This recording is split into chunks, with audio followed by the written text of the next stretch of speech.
The views and opinions expressed on this platform are of me, myself, and I, not any agency I'm affiliated with. So please do not take what I say personally.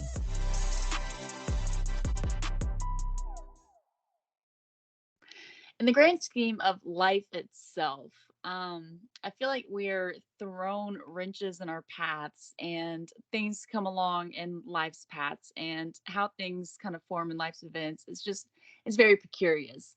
And one of those was back in the gap. I met Jenna, now Ford.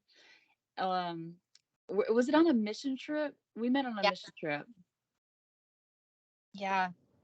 And Jenna was back in the gap when I was married. She was in my wedding, and there was actually a natural disaster, which probably should have been a red flag, but it's okay. But there was a natural disaster which shut down like the entire southern hemisphere of the United States, pretty much. And her and a couple of friends were gonna go to y'all were gonna go to New Orleans, right? Yeah. Yeah. We had an Airbnb in New Orleans. But that got canceled, and y'all went. Where did y'all go? So that's actually how I met Justin. And That's so, where I was getting right, that. running away from Hurricane Barry to, we were either going to go to Little Rock or we were going to go to Memphis. And we were watching the weather and we decided to go to Memphis instead. And we just got there and was like, okay, we'll figure it out when we get there. And when we got there, one of our other friends' boyfriend at the time was um, like, oh, you need to meet this guy, you need to meet this guy. And then when we got there, we were exhausted, been driving since like 2 in the morning. And I was the one that was driving.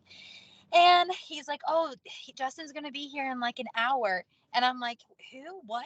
And I completely forgot that previous conversation I had had with him before your wedding, like when we're landing at the airport.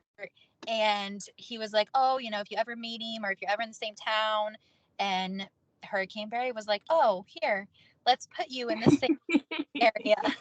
So we try and see the positives of things, like running away from a hurricane and hecticness. And that's when I met Justin, and went from there. I just personally feel like I was an elemental puzzle piece, and you Yes. guys forming into a beautiful couple, beautiful, Right. beautiful couple. Well, I wouldn't But have been in Louisiana if it wasn't for you. Definitely not during a hurricane. which ended up being like sunshine the whole day, so that's okay.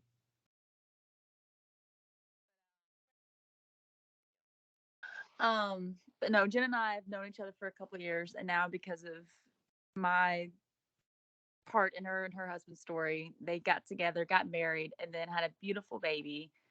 Jenna, tell me about Jolie. Tell me about the pregnancy. Tell me about whenever she was born. Like just from the beginning, tell me about this beautiful baby named Jolie. Okay. So I was told in my early 20s that I could not have kids. I don't know if I had had that conversation with you before. Mm-mm. And it wasn't that I couldn't get pregnant. It was that I would not be able to carry full term, or that the pregnancy would be, basically the baby wouldn't be, they wouldn't make it if they were born. And so I just kind of had assumed that that was our story and that we would maybe try adoption, foster to adopt, things like that. And then we had just kind of gotten to a point where we're like, you know what, let's just kind of try and not try and just kind of see what happens and let God take the reins. And we found out we had just downsized and to an apartment because we're like, you know what, we're going to be wise about this. We're going to go small while we can, and then we'll go bigger when we have to. And so we had just downsized into a 1 bedroom apartment, and we were unpacking, and I just kind of felt a little off for a while. And Justin was always like very like hyper aware of like, or not aware, but like alert of like, oh my gosh, are you pregnant? Are you pregnant? Sitting on the floor in our bathroom, unpacking everything. And I just kind of like forgot about it because I didn't think that I was. And Justin's like hollering, he's like, I gotta go. Can you please just tell me what it said? And I was like, oh, okay. I forgot it was even there. And so I looked at it and it said positive. And so I'm like shaking, walking out the door to show him. And So, I mean, obviously, like, we were excited, and we're gonna figure it out size wise and space and everything. And so we went through this whole process, then went back to the doctor, and they told me that the condition that they thought that I had had in my 20s straight up had told me that I would not be able to carry full term. They, during the ultrasounds, they're like, nothing's there, like, it's fine, everything's a-okay. And so that was, our first, like, oh my gosh, this is a miracle, this is wonderful, all those things. And then we found out it was a little girl, named her Jolie Katelyn. My best friend passed away when Justin and I had first started dating, and her name was Katelyn, so we named her after Katelyn. And we had everything kind of planned, and I was working out things. I was a teacher. I was working things out with my job to be able to work what my ideal schedule was and things like that. And that was working out wonderful. Um, Justin had a good job. And then we went in for our 20-week anatomy scan and found out that she had spina bifida. And so that was kind of like our main, like, life altering turn was at that point. And then it kind of was a whirlwind from there. We have no idea at that point what to expect with spina bifida. There's 3 different kinds. Jolie has the most severe kind, myelomeningocele, which we were able to know at that point, um, that was the kind that she had, just because I had to go in while I was pregnant and get an MRI so that they could see her and evaluate, like, her like the level of the condition that she had and things like that. And so we knew what kind of spina bifida she had, and we knew, like, where her hydrocephalus was, that it was pretty severe. We would probably be going straight into surgery as soon as she was born, things like that. And that was all that we really knew. We didn't know whether she would be able to walk, talk, function, what it would look like life wise, like any of those things, because with spina bifida, that you have no idea what nerves that is affecting, um, and the how that's going to affect their abilities overall. And we still don't know her limitations and her abilities and things like that until she kind of just meets or doesn't meet milestones. But that was really hard for the pregnancy, because I had to go in every month to get ultrasounds, and then more frequently after that, and then also all of the appointments to monitor me, as well as those that were monitoring Jolie.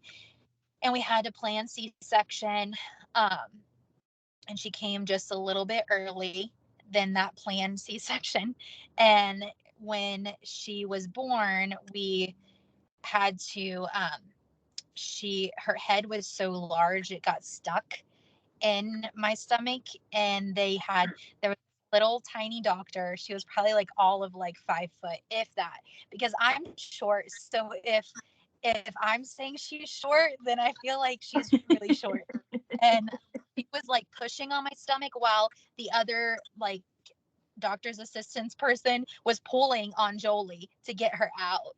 And it was an interesting experience. And when out, she was um she was not breathing, and they had to incubate her immediately. I they told us along the way, like, I always asked every single time we went in, like, what's it looking like? Do we think she's going to have time for me to hold her and bond with her a little bit before she has to go off for surgery? Because the main thing that they were focused on was getting that sac, the spina bifida sac, enclosed before she was exposed to too many germs. So we knew that that was going to happen relatively quickly. But sometimes, if everything goes safely, then the mom will still be able to, like, do that, bonding and skin to skin and hold the baby and things like that after they get that sac wrapped up and stuff. And then they'll go off to the NICU or the Children's Hospital in Jolie's case and go through their surgery, things like that. for Jolie, because her birth was so traumatic and she had those breathing issues and stuff like that. Like I went to recovery. They brought her by so I could kind of hold her finger a little bit, and then they whooshed her away, and I didn't get to hold her for another 2 weeks. Um, Once she had healed up from that surgery and things like that. And so we got to like take her mattress off of the hospital crib and put it on our lap, but we didn't actually get to physically hold her for 2 weeks. And some of it's like coping mechanism. She has a lot of like, panic because of hospital experiences, and everybody that came in to see her for the first chunk of her life wanted to poke her, prod her, stick her with a needle, like, all of those things, get her blood pressure, like all those things that are just like overly sensatory, like overload. And just a lot of like where life should be snuggles and cuddles and comfort and bonding. She was in a sterile atmosphere where it couldn't be touched and she couldn't be held, and so that kind of conditioned her to be in this weird limbo of like, I want those things now, but I also, my body can't handle those things in some ways too. um and so, but even through that, like she's very like, she doesn't talk. She's in speech therapy, but she's not doing a whole lot. She'll grunt and like wiggle her body when she wants something. And so she's obsessed with Rachel and the Tree Schoolers. Everyone is in the world is obsessed with Miss Rachel right now, and Jolie's obsessed with Rachel and the Tree Schoolers. And so every time someone's like, "Oh yeah, Miss Rachel," I'm like, "It's actually someone different." But um, she knows exactly what video she wants, like exactly what part of that video she wants it to be at, and if it like is not to that standard of her expectations, then she will just turn around and start grunting and wiggling at me, like, "Excuse you, come on, like, let's get this figured out." Like, Mom, I get it I together. try exactly. I try for my sanity to change the video and have some variety in life. And she is not about it whatsoever. She's not having it. And so she definitely knows what she wants and she figures out a way to communicate that. Like, I think that's something that I will continue to be in amazement of with her every day for the rest of her life. Like, she doesn't have the same abilities as a typical kid. Some things that are challenging for typical kids like aren't even in her capabilities. And so it takes her a little bit longer to figure things out, but she figures out ways to do things that she wants to do. Like, she will do like a Navy SEAL shoulder crawl, scoot thing across the floor. Like, she will figure out how to communicate to you. She will figure out how to get something that she wants. Like, she's so smart and so, I don't even know what the right word would be to call it. Like, she's a little jerry rigger. Like, she just wants to like figure things out. Like, whether it makes sense to the rest of the world or not, she's gonna do it how it works for her. And sometimes that takes a lot of hard work on her end. And so it just always amazes me. Like, I'll see her doing something, or I'll turn around and she's in a completely different position than I put her in. And I don't see it with my eyes. It's always like a ninja move. But she constantly is figuring out life to like her experience of life. Like, she is adapting to what she wants and how she views the world. Mhm. And that just is so amazing to me that no one's teaching her those ways. Like, my background's child development, and I can, do things on a surface level. I work with all of her specialists and therapies and things like that, but I'm not gonna like think, okay, but if you wiggle your shoulders, you can get to where you want to go. Like, that is 100% just her figuring that out. And yeah, so I mean, she's super, super smart. She's so sassy. Like, she thinks everything that like I'll say ouch, like I'll be in pain or something, I'll kick my foot against something or whatever, and I'll just scream or be whatever. Like we're at home by ourselves, so sometimes I act a little crazy, but she thinks it's the funniest thing. If the dog gets in trouble, she thinks it's the funniest. um I sometimes will like turn around and I'll like shake my booty at her and she thinks it's hilarious. So the other day my mom was laying there with her on the floor, and she was on the change table, and I turned around and she just started laughing. Like homegirl was just straight laughing at my booty. Like I wasn't shaking it. It's not on purpose. And she was just laughing at it.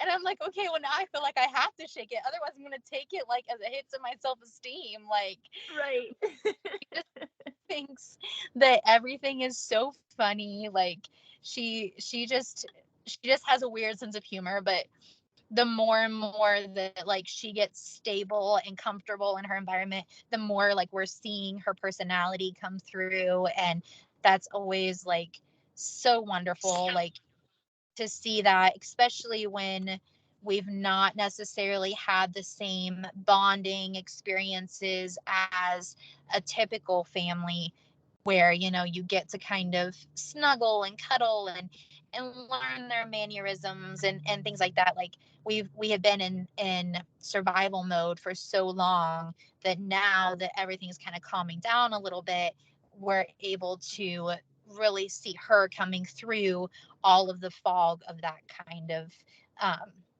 that kind of mental state when you're just constantly on high alert for the worst case scenario to happen. Yeah. I've never thought about it like that. Y'all didn't have that same bonding experience. Like y'all didn't get that. Yeah, yeah. And I mean, I think it's definitely like a grieving period of like there was a lot of people in our like social circle and a little bit beyond our immediate circle that got pregnant around the same time, hashtag COVID, and all of you know thing. And so there's a lot of babies that were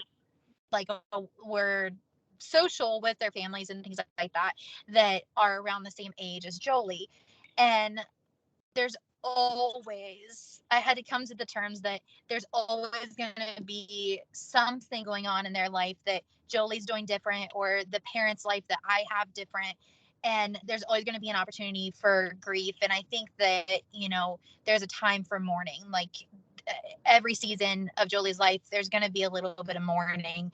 But there's also like all of these things that she's doing and we're doing and we're learning and things like that we would never have learned if this wasn't our journey. And it was hard. Like I probably like 6 months after we had gotten home, there's like this like Instagram story prompt that everyone's like, oh, show me the first time you held your baby.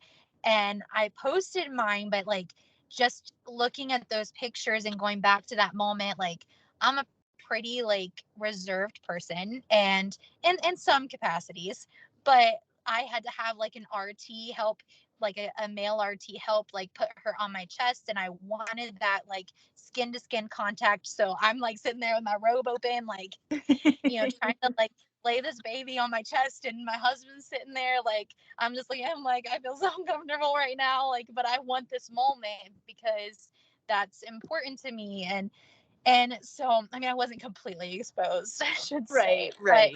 but more than like my normal level of exposure. And that RT probably was like, oh, this is nothing, like, Yeah.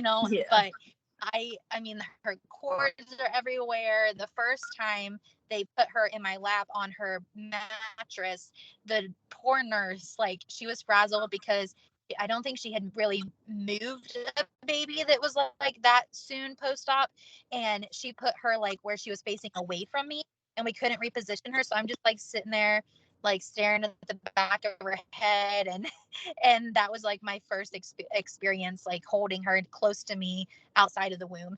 And so I mean there was just so many different like parallel experiences to like what you're seeing in other typical families and things like that that have, like, I had to really, really search and do a lot of therapy that would help me find the joy in those moments, like my version of the joy, and also like a balance of like grieving what I expected it to be like.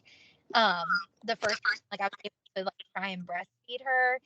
I picked her up and the back of her head was wet, and it was the shunt had failed, and the brain fluid was dissolving her stitches, and it was coming out of her head like a faucet, like it was just dripping. And so I'm the lactation consultants there, and they're like, well, let's go ahead and try. We aren't 100% sure what's going on. We're going to call neurosurgery, have them come up. So like she's like nuzzled there, exposing me, and the neurosurgeons are in there and they're looking at everything, and they're like, no, this is a great position for us to be able to see her. Just keep her right there. And I'm like mortified at this whole experience, but also like crushed because I made Justin get off work early for this. Like I had been working towards this. Like I had been pumping all hours of the night, like just to keep up, because she hadn't been able to latch up to this point. And so it was like so important to me. And I picked that up, and I just, like, my mom gut was like, that's not right. Like something's wrong with this, like with the fluid on the back of her head and things like that.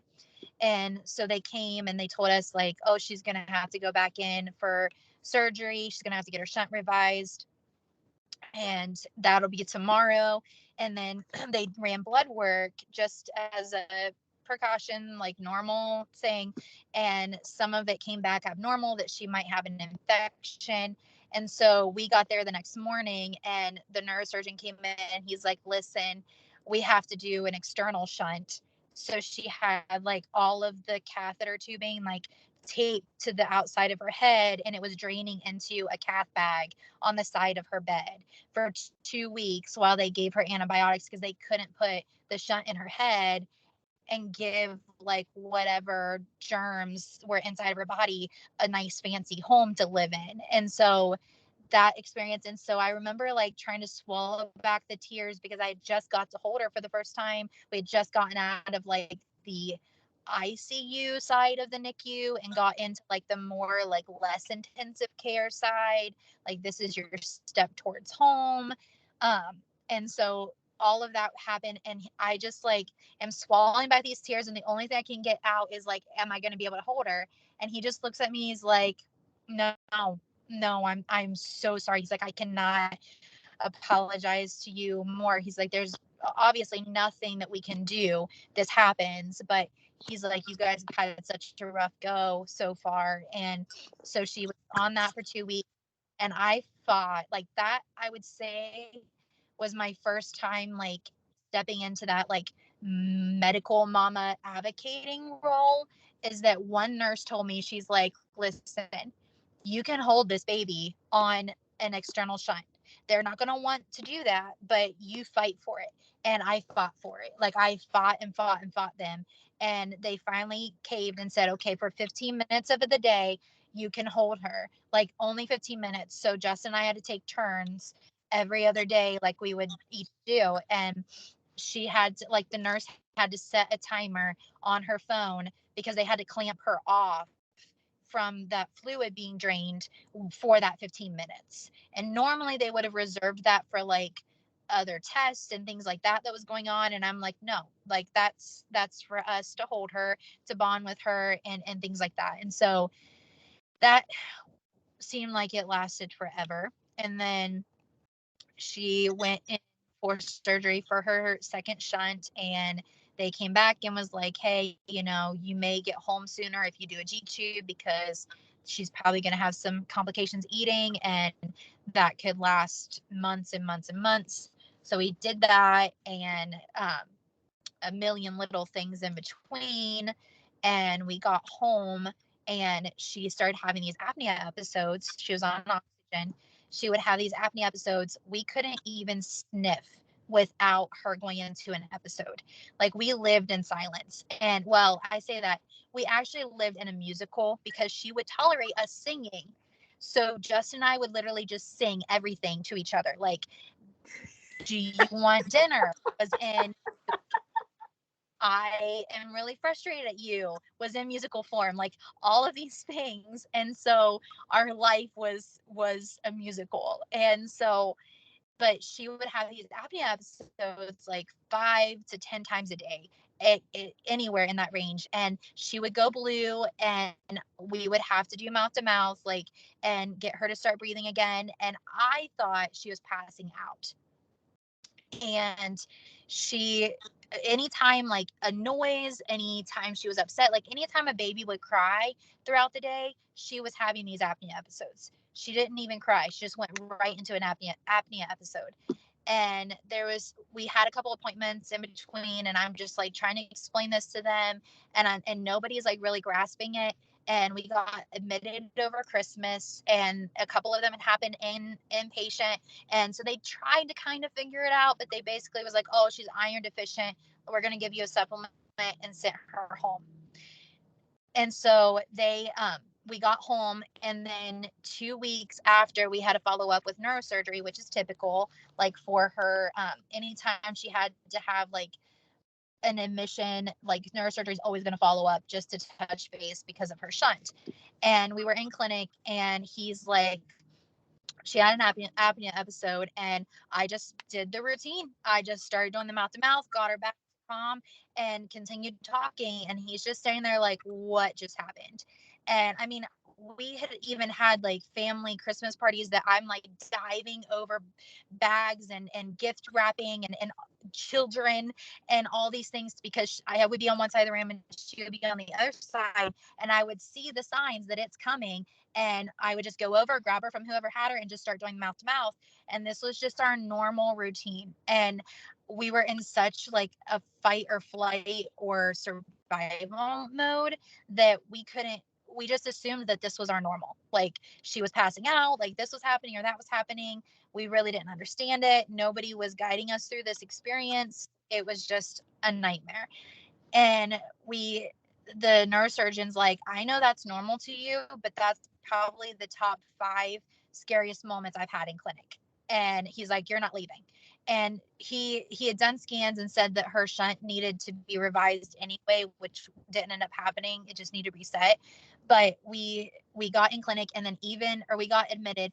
Even when we were admitted, she was having apnea episode after apnea episode, and no one was coming in.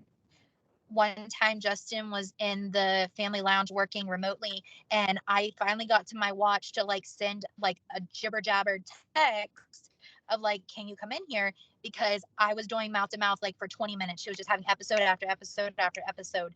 And they just all assumed that the monitors weren't reading right. And so it was a nightmare. She had 3 acts called on her one night. And then finally the morning act in the ship, like the staff had changed. They're like, no, she should have went back to the PICU like within the first act. She was basically having a panic attack and hyperventilating for like multiple hours. Even when she was asleep, she was still like hyperventilating. And so they got her down there and got her on the CPAP, and she slept for like 30 hours straight. And she was just so exhausted at life. And the nurse, I hadn't slept in forever. I would sleep with her monitor. She was on the other side of the room to me, and I would sleep with her monitor like right at my eyes. And if I did fall asleep, I would be in a panic because I'm like, she had an apnea episode. She didn't make any noises when she did. And so I'm like, she died. Like I'm going to walk over there and she's going to be dead in her crib. And so we went through this whole experience getting into the PICU, and then the nurse is like, she is safe. She is okay. Go back to the Ronald McDonald House, sleep, go get food, something. And it was so hard to do that, but it was one of the best things that I could have heard from a medical staff. And I just trusted her. Like she just had this like motherly, like grandma, like character. I don't know what to say, like personality. And I was just like, okay, I'm gonna go. Like I'm gonna go sleep. And so we did. And then it was a month of tests and procedures and all these things. And I knew that trach was on the table, but we thought there was like a slew of things before we got there. and nobody could figure anything out. They still don't know what's exactly the reason she was having those apnea episodes. They have some theories and things like that, but nothing like set in stone. And I don't know if we'll ever get positive answers, but they eventually trached her, and she had to be sedated for a week, put into a medical coma, because they didn't want her like tugging and pulling at the trach and the vent while it was healing. We didn't know for sure whether she would be on a vent or whether she could just be trached. And when she came out of the sedation and they began to wean her out of that, she went into clinical delirium. And so she could not tolerate our presence at all. Like, they told us that it was probably like the psych team got involved. She was on antipsychotic meds. Like, it was a whole big thing. And they told us like it's probably because that she's either seeing you and it's not sounding like mommy and daddy, or she's hearing mommy and daddy and it doesn't look like mommy and daddy. Like, she's having these hallucinations. Like, I would go and sit in her room in complete silence for hours because I just wanted to be there with her, but she couldn't handle me being there. Or we would go and sit in the OR waiting room and just wait for things to be, okay. And at least we were in the building with her, and things like that. And the psych team really, really worked hard to get her out of that and pulled in other staff, volunteers come in and comfort her when we weren't comfort to her, when we were scary. And so they would go in and hold her and things like that. And so eventually she kind of got down from that after a lot of ups and downs, and she got discharged after a lot of ups and downs.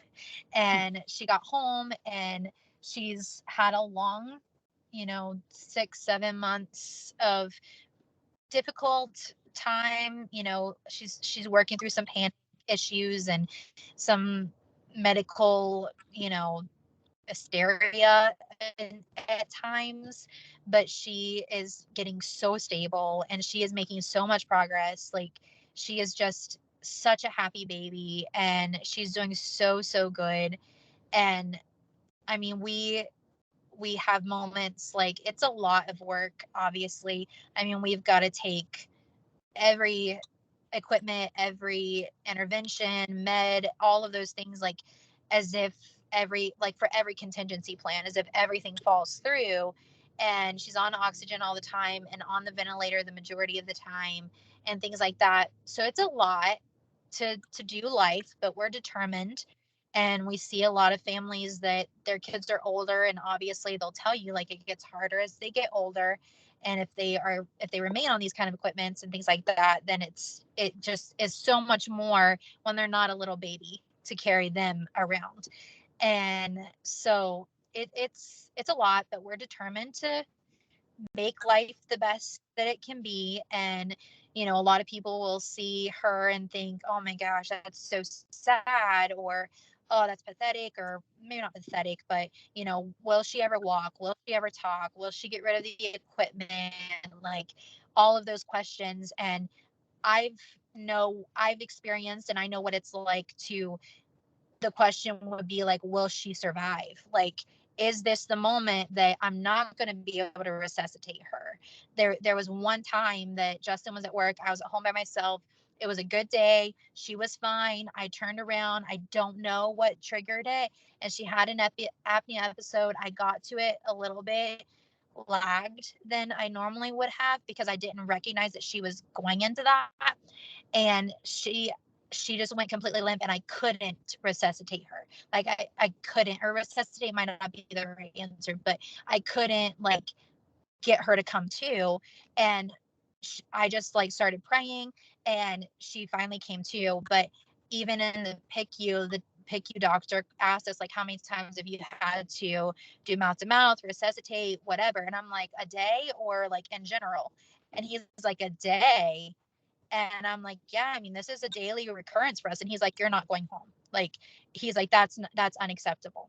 And so we found out then, because of the monitors being better and like having medical staff eyes on her and involved in it, that she wasn't passing out. Like she was losing her oxygen, and then her heart rate was dropping. Like she was dying. Every moment that that happened, she was dying. And I mean, I'll I'll deal with those emotions later. But, you know, that was our experience. And so we've been in those moments, and we've handed her off to OR staff, and multiple times, so many sedations, I can't even count them all at this point. And, you know, said goodbye to her at the end of the night, instead of tucking her in and having her into the other room or in the room with us. And so we know what it's like to live a life that's so much worse than where we are right now. And so a lot of people will see the ventilator, the oxygen, the feeding pump, you know, all of those things, and think, oh my gosh, that's so sad. But to us, it's like we will take those things any day. Like we fought hard for those things because we know what it's like to think that she's not going to make it at any moment. It, you know, her life is so fragile that at any moment she's going to be gone. And that one time that I didn't wake up, or that one time that I didn't resuscitate her, or, you know, Justin didn't, or whatever that looked like that's too much on new parents that have no medical training. Like all of those things, like we were really just winging it off of my educational grade CPR and things like that. And so, you know, it wasn't a negative thing for us to get the vent and all of that comes with. And so I think a lot of times people have the misconception that if they don't look like what a typical kid looks like, and they have all these extra things to help them, that's sad. And in reality, a lot of those parents know what that looks like to not have those things and how scary that is. And so this is really a happy place for a lot of parents. Well, Jenna, I think it's incredible the actions you've gone through for Jolie, and just your advocacy for Jolie, and how far y'all have come with her, and especially with y'all's medical education that y'all have now and what you know now. It is absolutely incredible. Thank you. Thank you. Yeah, I feel like I am like mom nurse. And that's what, like, even like the palliative care that comes into the house and things like that, they'll ask, or if we go into a specialist appointment, and I'm like, well, this is what I did. This is what I did. I changed this. I did that, blah, blah, blah. And they're like, well, that's everything that I would have suggested. And they're like, are you sure you don't want to go into nursing? I'm like, I already did a full-time job in nursing. Like, I don't even have to get dressed. I can wear my PJs to work every day. Exactly. Yeah.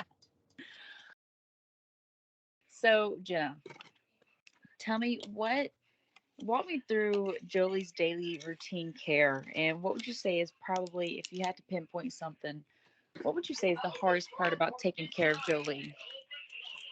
Um, the hardest part about taking care of Jolie, more than two arms. She has a lot of things that I have to like move from space to space in order to like move her. And so she's like a typical baby that gets frustrated. Like if they want picked up, they want picked up right away. And that's not always an option if I have to move a vent or move an oxygen tank or whatever that may look like. Um, she gets quite a bit of care throughout the day. She has meds that have to be passed throughout the whole day, periodically. She has to get her trach care done and her G tube care done. Um, she obviously has to have all of the typical baby things, you know, diaper changes, baths, all of those kind of things. She gets all of her feeds exclusively through her G tube right now. So I would honestly, I mean, I would say that's probably one of the easiest things about Jolie's care, because it's on a schedule and I don't have to like come up with new ways to feed her like a typical kid, or like experiment different things and stuff like that. So I mean, it comes with its negatives, but I would say that's actually a huge benefit of having a G tube. That makes um sense. Right? I mean, I hate to say it that way. Like, oh yeah, my life's so much easier because my kid can't eat by mouth. But again, just trying to look at the positives in a negative situation. Um, and so I would say that definitely like her care, the hardest part is really just that she has to be attached to so many things at all times, like with some breaks here and there, but in general, she's attached to a lot of equipment and cords and cables and things like that that make it really hard to just care for a child.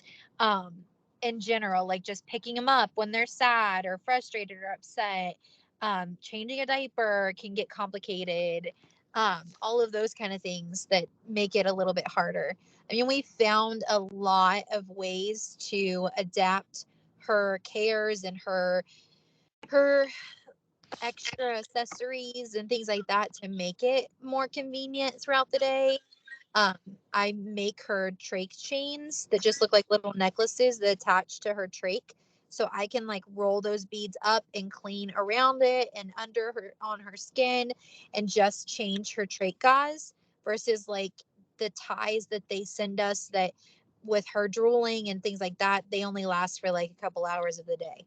And so that kind of makes it a little more convenient that we can kind of adapt things to what works for us and ways to make things easier and stuff. And so, I mean, we have a pretty good handle on her care right now. It really is genuinely like a full-time job. She qualifies for 112 nursing hours a week, and we have 0. And so I'm a mom, I'm a wife, I'm a housekeeper, and I'm a nurse working in a shift, like a 112-hour week of work. And I mean, Justin obviously shares those hours as well. He does a lot, and we kind of just tag team back and forth. Like he does a morning, and then I'll do a morning, and then he goes to work in the afternoon and evening. So I normally put her down for bed. But if there's nights that he is home, then he will, and I can sit down for a little bit. So I mean, we really, really have a good team effort um, and flow going most of the time. Um, and so, I mean, we make it work. I mean, I think if it wasn't our first experience to parenting, I'd probably feel a lot different if I knew what it was like on the other side of the world. But for us, like, we don't know any different. So it really is kind of just, it's our normal. And that's that's so wild that this is your first baby and like y'all have been thrown. I mean, such a blessing. She looks like such a blessing. She's a beautiful baby, but y'all have handled it with such, I think I already said it, but y'all handled it with such grace and excellence. And again, hats off to y'all because I know like y'all really didn't have a choice in this, but Right. I've told you before, I feel like if anybody's going to have the best parents in the world, it's going to be Jolie. Well, I appreciate that. And I think, you know, we genuinely really, really believe that she is exactly the way that God intended for her to be. And we may not know the purpose of that.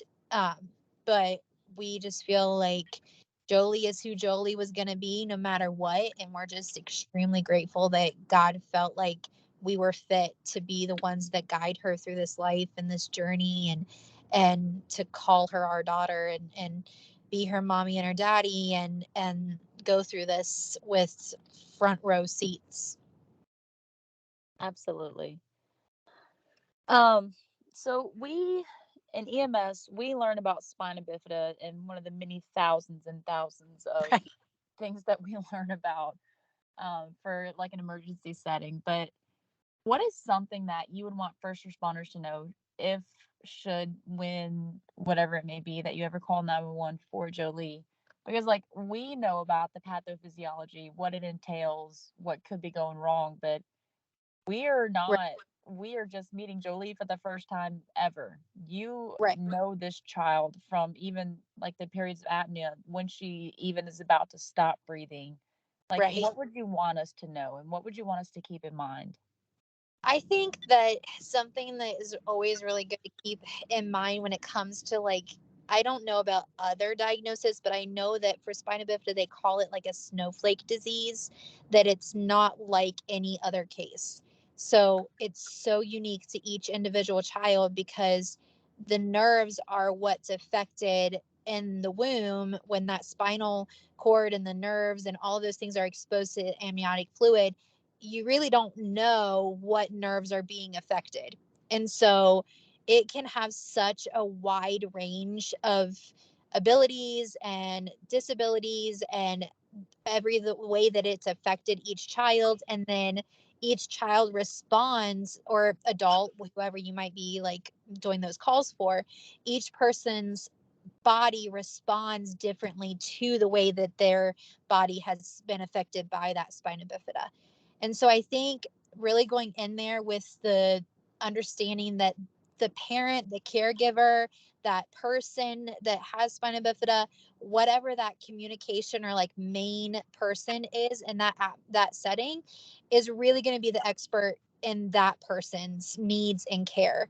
And so for Jolie, like I've been to every appointment, I've been to every like procedure, and I know what her abilities are, I know what her disabilities are, all of those things that I can rattle that stuff off in my sleep, where it's probably not going to be a textbook medical situation.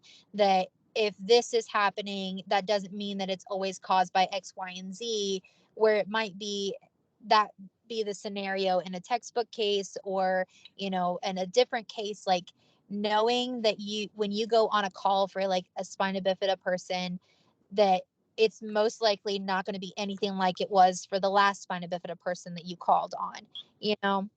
And so I think that being like at the forefront when you're going into those situations, and knowing that you have the expertise right there with you, whoever is caring for that person, whether it be themselves, if they're an adult and they're able to care for themselves, or a parent, a grandparent, caregiver to any capacity, that's going to be your resource of specialty, because they're going to be able to know exactly what's going on, and most likely what is needing done because of experiences in the past. 100%. Absolutely. I couldn't have, obviously I'm not in your shoes, so I couldn't have said anything better, but that's everything from this side. That's everything I would want to keep in mind should the situation ever arise for you. Yeah, and I think a lot of times too, like we don't always have the resources at hand that we may need to do those like emergency interventions, or the ability to transport them where they need to go. So sometimes it's really just about coming in with a team effort, you know, perspective, and pulling those resources together that you guys might have that we don't have access to at home, and getting them where they need to go and things like that. That it might not be someone that just doesn't know what's going on in that setting. It might be someone that knows exactly what's happening and exactly what's going to need done, but they just don't have what they need to have. And going in there with that team support kind of perspective is really going to make or break that situation for that parent or that guardian or that person that is kind of, I mean, it's like a flip of a coin. You might get someone that's like this is routine for them, or you might get someone that's like had so much medical trauma that this is like a meltdown ready to happen. And going in there with that, like what can we do together to help this situation and get them to be stable or secure or to wherever they need to be, or whatever would probably be a good approach to it. Right. Because we know what's required to keep someone alive and Right. stuff like that. But I feel like one of the most underutilized things that we have and will be beneficial in that medical trauma situation would be that sense of calm of we're going to figure out what's going on to the best of our ability right now, and we're, like you said, we're going to get your baby or your person where they need to go. Right. Right. And I think too, just like kind of keeping in mind that more than likely, like in like, for example, like in my situation where it's my child, that person that's caregiving for them is probably going to be in like advocate mode, like mama bear, medically mama bear advocate mode. and they might not come across as like pleasant as they normally would, because whenever like a medical situation arises and you don't know the team that's coming into your like little home ICU or your medical setup or whatever it may look like, you're kind of automatically putting your defenses up, expecting that you're going to have to advocate or you're going to butt heads. And so I think kind of going in with that understanding that, how can I calm that person, or how can I assure that person that I'm going to take care of them and I'm going to help and I'm going to meet them where they are, kind of thing, instead of it just being like that. Like, I know that I'm not an aggressive person, I'm not a conflict person, but when I am faced with those medical situations, that I step into that role of, I'm going to fight for her no matter what anyone else says, because I know what's best for her. And so kind of not combating that at like a conflict level, but kind of calming that mindset in whoever is the caregiver in that situation. Exactly. Exactly. And it's stuff that you can't keep your feelings on the first line of defense, but at the same time, like you're saying, mama bear. I'm just imagining you as mama bear, and it's terrifying. Yeah. I'm a really, really nice person until I don't have to be, or until I need to not be. Jenna, for those of you who don't know, Jenna is one of the most angelic human beings on this planet. But how I've seen you with Jolie, I can only imagine. It's just, oh man, terrifying, absolutely terrifying, in the best way possible. Right. So Jenna, those are all the questions I got. Do you want to add anything else? I can't really think of anything. I feel like we covered a lot. I appreciate you, wanting to get this perspective. I think that it's really, really good when we build awareness of these kind of conditions that aren't just your typical situation, and they never are the same, or, every situation is different, and just kind of building awareness. Well, Jenna, I appreciate you. I appreciate you taking the time for me, and talking about this. And I love you, and I'm intensely proud of you. Thank you. I love you, and I wish that I could give you a big hug through this Skype call. If only. There's like two people that I feel like when I am just really, really in need of a hug, I can close my eyes and imagine that hug. And it's almost such a good hug that I can feel it, whether they're even aware that I'm doing this or not. And that's like you and one other lady from our church. And sometimes I just need an Alexis hug, and Skype does not allow that. So, Stop it, I'm blushing. well, you should. If you have any questions, comments, concerns, or future topic ideas, please email me at 22@thelipspodcast@gmail.com. Again, that's 22@thelipspodcast@gmail.com. Be safe out there, friends, and never stop learning.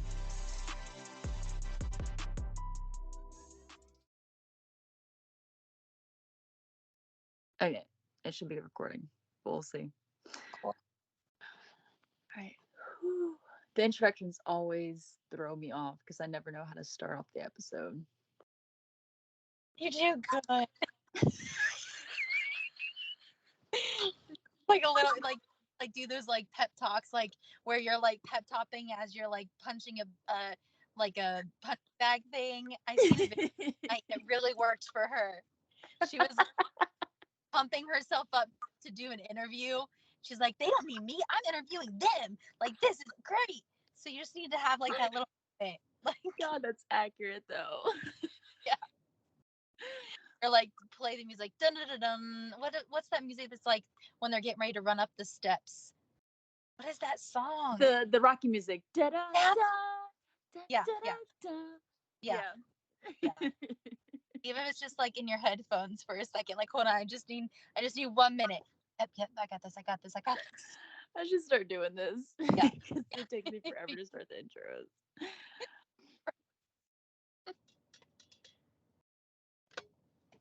Okay,